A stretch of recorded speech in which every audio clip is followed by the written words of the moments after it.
Olá pessoal, tudo bem? Estamos aqui para mais um Hangout do IBA e hoje nós convidamos Paulo Henrique Ferreira. Ele está lançando o livro Álbum Duplo pela editora Record, né? E ele também é diretor de mídias digitais do Lance. Tudo bem, Paulo? Seja bem-vindo. Obrigado, Miller. Obrigado pelo convite, o IBA, nesse momento aí, dando essa visibilidade para o Álbum Duplo. Muito obrigado. Eu queria que você falasse sobre o seu livro, porque ele acabou de ser lançado e pouca gente ainda está rolando o trabalho de divulgação. Eu queria que você falasse mais sobre ele. O Álbum Duplo é como o subtítulo diz, né, um rock romance. Ele foi um livro que, quando eu pensei em escrevê-lo, acho que o estalo aconteceu no final de 2010, quando eu reli o Encontro Marcado, do Sabino, e eu vi que o Encontro Marcado era uma história direta, linear, uma história honesta, fácil de ler, que falava do amadurecimento de um jovem, da transição de jovem para adulto.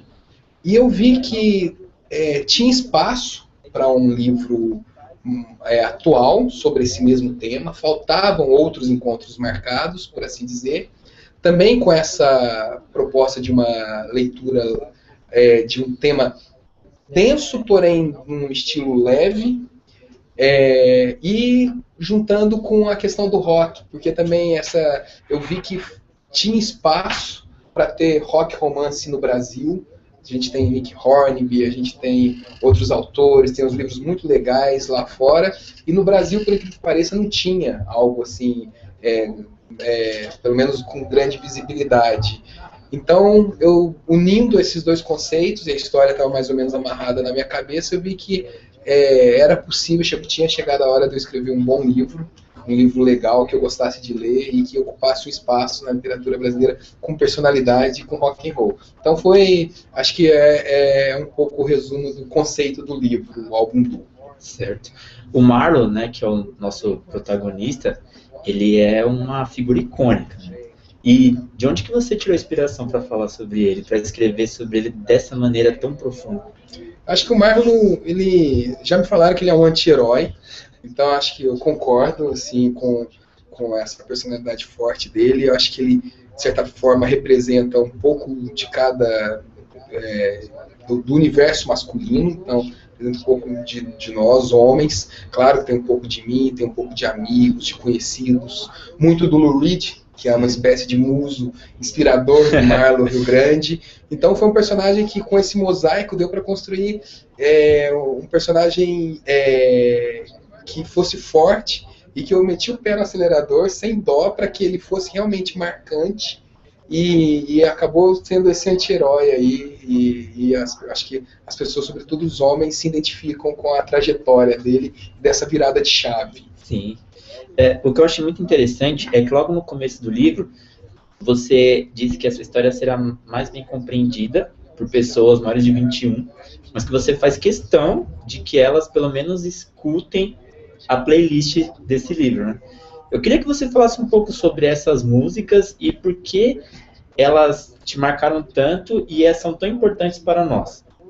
Porque eu acho que as músicas da playlist, eu peguei do meu acervo, das músicas que eu gosto, que de certa forma eu gosto do rock enquanto literatura, por assim dizer. Eu sou muito mais fã do rock and roll do Dylan, do Lou Reed, que é um poeta, dos próprios Beatles, que escrevem sobre experiências da vida e com música. Eu acredito que o rock and roll no século XX, de certa forma, os poetas dos séculos anteriores, quem nasceu no século XX acabou virando roqueiro, os grandes poetas. Então, é uma forma de literatura e que, ao encaixar com essa história, que eu já tinha mais ou menos estruturada, foi uma questão de desenvolver essa trilha sonora do meu acervo pessoal, das músicas que eu amo, dos cantores que eu amo. Então, e eu procurei fazer associações cruas, né? Porque é rock and roll. Então, na hora da raiva, os Stones ia bem. Na hora da licergia, The Doors. Na hora mais picante, Lou Reed. Na hora de um quebrantamento, Nick Cave.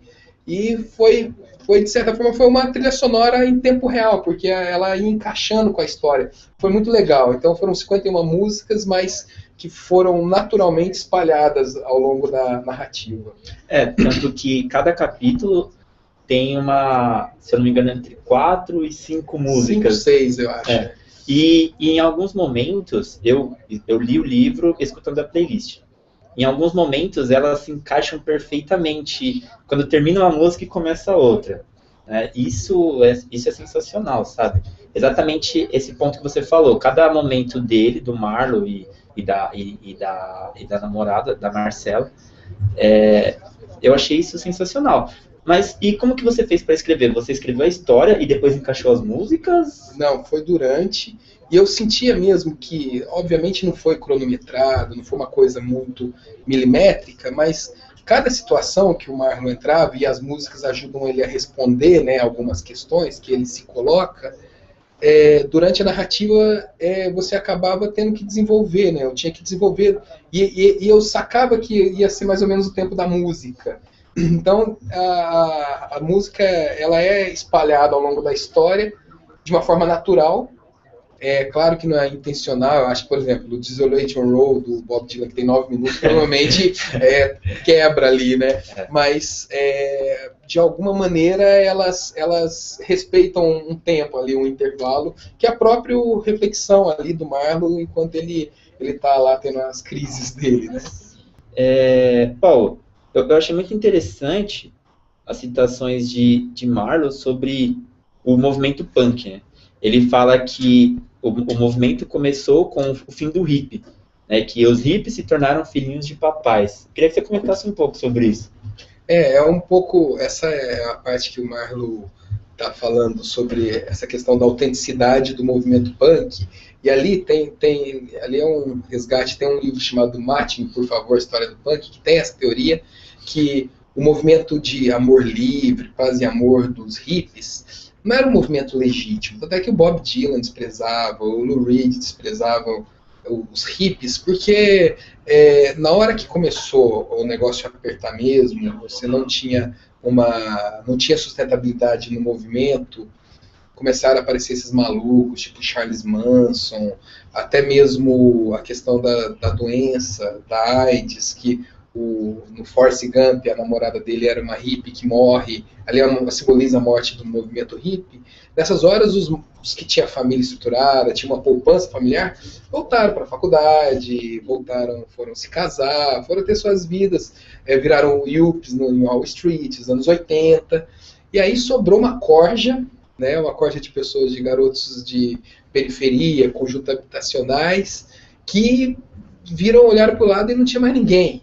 Então, eles já estavam também estimulados por pensamentos mais rebeldes, no sentido mais furiosos, e o movimento punk é legítimo nesse sentido. É um movimento que, ainda mais naquela época, final dos anos 70, início dos anos 80, nos Estados Unidos e na Inglaterra, na Europa, a Guerra Fria, a falta de perspectiva para a juventude. Então, eles descobriram que o amor, paz e amor dos hippies não era o amor legítimo, era o amor egoísta, não existia, na verdade. A generosidade dos hippies não era real. O que era real era a fúria dos punks. E o álbum duplo é um livro sobre fúria, e um livro sobre autenticidade. Então, nesse sentido, o Marlon Rio Grande é muito mais punk do que hippie. Então, ele nem é hippie, ele é punk mesmo, nesse sentido de ser autêntico e furioso. Ainda sobre o punk, né? Eu estava lendo a biografia do Johnny Ramone, e ele fala que eles estavam cansados de ouvir rock progressivo, né? Aquelas músicas intermináveis, né? De 6, 8, 10 minutos. 15 minutos. 15 minutos. Toda guitarra. Nada contra, eu gosto muito, acho que você também deve gostar, mas nada como um som cru. E um pouco daquilo que eu falei do rock quanto literatura. Eu não sou músico, no sentido técnico. E o progressivo é uma música mais técnica, fica solano, 6 minutos. Então, assim, eu prefiro muito mais uma música, um punk rock do Ramones, que tem uma mensagem direta, um som cru, aquela batida rápida do Mark Ramone, e uma mensagem que toca com uma poesia, do que realmente a música, esses progressivos, ou os Joe Satrianis da vida, esses virtuosos, são muito mais lá da poesia, né? Eu gosto dos poetas que, tenho certeza que se não houvesse rock and roll, não houvesse música no século XX, o Bob Dylan seria um poeta, um nível de um Shakespeare, assim, seria um bardo, né, assim, da poesia. Então, o rock quanto literatura, eu acho que o Ramones tem muito disso também. Legal. Inclusive de referências culturais. O Joe Ramone, o Johnny Ramone, eles eram ternura punk, né? Eles eram muito ternos nesse sentido. E hoje está presente em tudo, né? Você vê que o próprio Andy Warhol, né, ele foi um dos caras que levou esse movimento para uma outra forma de expressão, né? Ele, se eu não me engano, foi ele até que foi empresário do Velvet Underground, alguma coisa assim. Ele tinha o The Factor lá, ele era um agitador cultural e ele foi ele foi um mentor do Velvet Underground, aquela capa da banana, a arte dele. Então, ele era um cara também muito multi, né? Então, ele tinha várias formas de se expressar e foi um momento, uma geração interessante. Já que a gente falou do Velvet Underground, eu pude ver no site albumduplo.com.br. Os dois, ou .com, albumduplo.com, que é o oficial. Antes mesmo do lançamento, calhou de cair exatamente próximo à morte do Lou Reed, né? Eu vi que vocês já fizeram até uma faixinha. Aquela faixinha até, inclusive ela é clicável, se clicar tem uma homenagem lá dentro, mas ficou bem discreto, porque assim, aconteceu um fato que deixou tudo mais confuso, mais complexo, maior, que foi a morte do Lou Reed. Esse livro está pronto há 1 ano e meio. O Lou Reed é o muso inspirador do Marlon Rio Grande. E ele é um dos protagonistas indiretos do livro.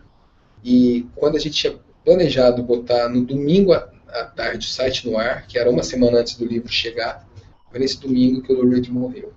Então, aquilo deixou a gente bem desnorteado, ao mesmo tempo sem saber o que sentir, sem saber o que pensar. E só deu para, assim, vamos fazer uma homenagem e deixar essa história se desenrolar por si só. Mas foi um domingo muito triste, primeiro porque o fato do Lou Reed nunca mais lançar um disco é uma coisa muito desoladora. E como eu comentei para minha esposa naquele domingo, eu tinha uma fantasia, sei lá, de que de alguma forma o álbum duplo chegasse traduzido na mão do Lou Reed e ele lesse o livro. Então isso não vai acontecer, então foi muito triste, ao mesmo tempo foi muito grande, foi muito, sei lá, foi muito punk. Agora uma opinião pessoal sua, o que você achou do livro, do CD do Lou Reed com Metallica? Olha, eu não ouvi direito, assim, o Lou Reed tem algumas experiências, que é aquela também Metal Machine Music, ele tem umas experiências assim, bem dele, bem à frente. O Lulu eu não ouvi direito para ter uma opinião. Eu acho que o Lou Reed tem uma carreira muito crua, no sentido até das experiências, mesmo como foi a vida dele.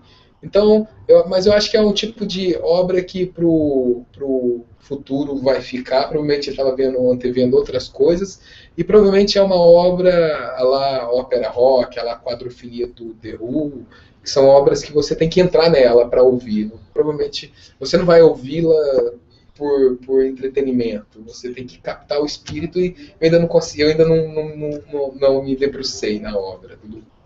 Mas é interessante, do Lou Reed Metallica. Uma coisa ainda sobre o Lou Reed, né? O capítulo que leva o nome, né, de Walk on the Wild Side, na minha opinião, o capítulo mais revelador e que ele liga o início ao fim da história de Marlon, né? Que ainda não teve um fim. Eu espero que não tenha um fim.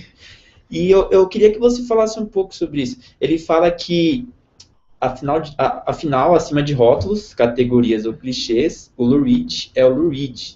E era exatamente assim que eu queria ser. E ele fala isso depois de revelar algumas coisas muito pesadas sobre a vida dele. Eu queria que você comentasse um pouco sobre isso. Quando eu pensei, o Marlon tinha que ser um personagem muito amplo. Ele tinha que ser o álbum duplo, né? Ele tinha que ser muito amplo. E aí o Lou Reed foi uma grande inspiração e virou um guia aí do Marlon. Porque não tinha opção. Eu pensei claro que as pessoas vão ler, tem bissexualismo, tem uma série de depravações, só que isso fez a base do livro, até mesmo essa questão dessa admiração do Lou Reed para que o Marlowe fosse um personagem que ultrapassasse qualquer tipo de fronteira, em busca de autenticidade. Ele estava procurando ser autêntico. Ele não estava... E aí é a questão do rótulo. Ele não queria se encaixar no rótulo. Nenhum rótulo era para ele. Tem uma parte anterior que ele fala que ele sempre foi outsider. Então ele não podia ser um personagem Dom Juan, ou não podia ser um personagem monástico. Ele tinha que ser um personagem que tinha todo tipo de experimentação e romper todas as barreiras de qualquer rótulo, como o Lou Reed. E mesmo assim ainda ser homem, no sentido macho alfa, no sentido assim de não ter medo de encarar as coisas. Aquilo ia depurar ele, que é o que o Lou Reed fala, né? Pass through fire, né? Atravessando fogo. O Marlowe tinha que atravessar o fogo, e aquele capítulo ele foi necessário, e ele tinha que ser um capítulo chocante. Entendi. Eu realmente fiquei chocado, mas depois você consegue ver essa mudança, né? A história já começa com ele no fundo do poço, né? Ele desce mais fundo do poço, mas depois ele consegue se erguer, como o leitor pode ver no livro. E uma coisa que eu queria perguntar para você, que eu acho que quem já leu o livro deve estar se perguntando. Você já está preparando o segundo? Como é que vai ser?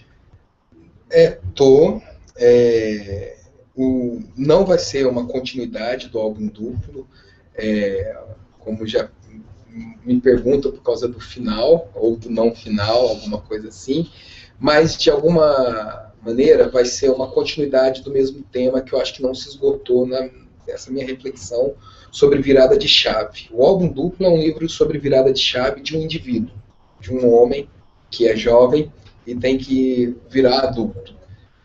O próximo, que eu já estou na fase final, em revisão, logo vou entregar para a editora aí, fala sobre essa virada de chave de uma geração inteira, que é essa nossa idade, pessoal de 20 a 40 anos, que a gente ainda está vivendo num mundo baseado em modelos do século XX, mas parece que o século XXI não começou, parece que a gente está vivendo um hiato e não estamos conseguindo estabelecer movimentos genuínos, não estamos conseguindo ser uma geração que se pode chamar de geração com um objetivo maior. Estamos muito fragmentados, então nesse sentido muito perdido.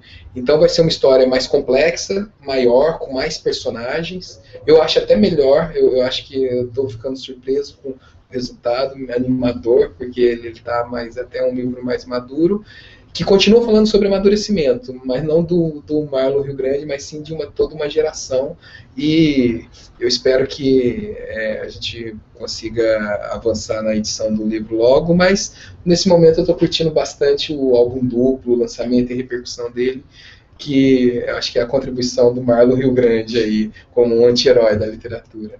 Mas você ainda pretende seguir com esses personagens, né? Ou não? Não sei, assim, não quero antecipar muito, certo. Mas tem um personagem, e não é o Marlowe, que participa do próximo. Mas eu não vou falar qual é. Deixar na surpresa. Você que vai ler o livro, você vai perceber que existem personagens marcantes além do Marlowe, e um que eu me interessei muito é o amigo dele, se não me engano é Otávio, o nome Olavo.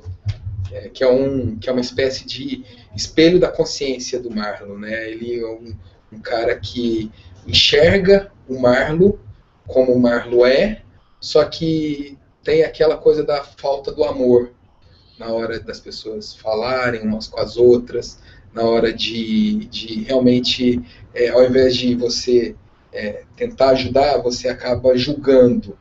Então, no fundo, o Olavo, ele era um cara no sentido muito mais bem sucedido que o próprio Marlowe Rio Grande, mas a ausência do amor estava nos dois ali, e naquela conversa dos dois é percebido que nenhum dos dois sabiam de fato manejar a vida. Não importa se um está no fundo do poço e o outro está no Olimpo do sucesso profissional, mas se não tem amor, os dois estão perdidos no fundo. Na verdade é só uma diferença estética, mas a essência é a mesma. Nenhum dos dois, os dois estão no caos, a redenção não veio nem para nenhum dos dois. Olha só, então fica aí a expectativa do segundo livro, né? Mas não é o Olavo. Não é o Olavo. Já temos uma revelação, não é o Olavo. Uma outra coisa muito legal que eu curti do livro foi uma citação da Marcela, que ela estava recitando o Marlon. Quem é eclético não gosta de nenhum tipo de música de verdade. Quando que você chegou nessa conclusão? Isso aí é uma coisa que eu já venho observando há muito tempo. Quando você vê um cara que gosta de música, gosta de rock, gosta de clássico, ou mesmo gosta de samba, o cara gosta daquela música, ele aprofunda e pesquisa.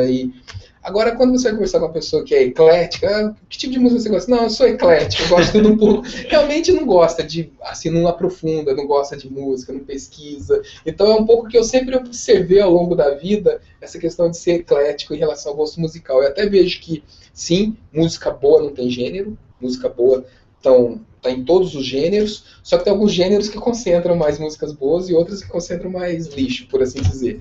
Mas quando você gosta de um gênero, qualquer que seja, e aí vamos ser totalmente aberto e aprofunda, a pessoa se apropria mais da música e das outras referências. Quando é eclético, quer dizer que não parou para pensar.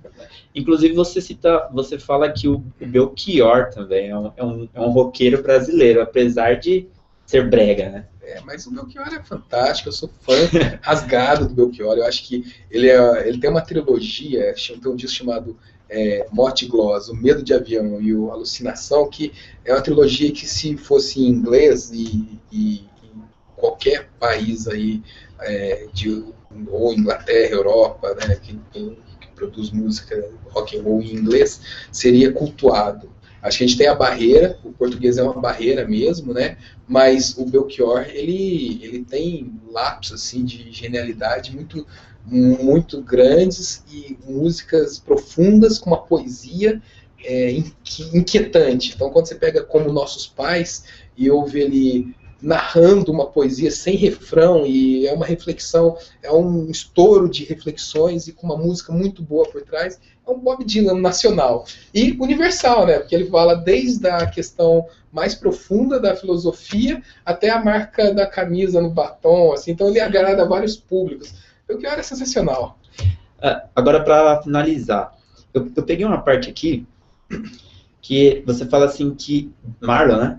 Marlon diz que, afinal, quem não gostaria de ser igual ao Dave Grohl? Aí logo depois ele fala que o Bonovox, uma das poucas coisas que ele fez de bom foi salvar Helter Skelter dos Beatles. E que o Marlon prefere artistas como Lou Reed, Bob Dylan e Nick Cave, né?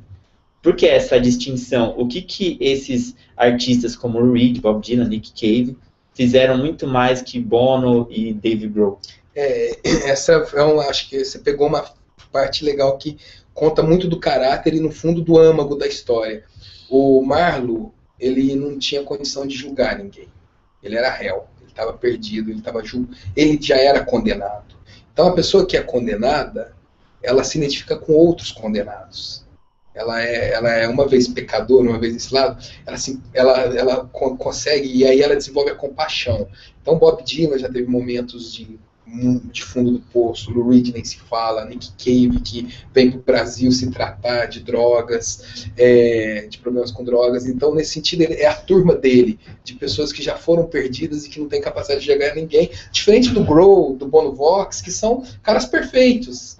Que aí ele fala do Grohl, e aí ele entra nessa reflexão, todo mundo queria ser igual ao Grohl, mas por isso que eu nem gosto muito. E o Bono também, que são heróis de Hollywood, são caras perfeitos. Eu sou mais da turma dos que não tem julgar porque já estou condenado, então essa é a minha turma. Essa é a turma do Marlon. Acho que você pegou uma parte que define bem assim, o livro, um pouco do espírito. Ele ainda fala antes que ele descobriu que não vai muito com a cara do Jim Morrison. Você também não vai muito com a cara do Jim Morrison? O Jim Morrison, ele é um poeta babaca com uma banda legal, né? ele tinha o talento dele, mas maturo, molecão, morreu muito cedo, com 27 anos, mas se ele tem um livro que chama Ninguém Sai Vivo Daqui, né? biografia é insuportável. Ninguém gostaria de morar numa república de estudante com o Jim Morrison.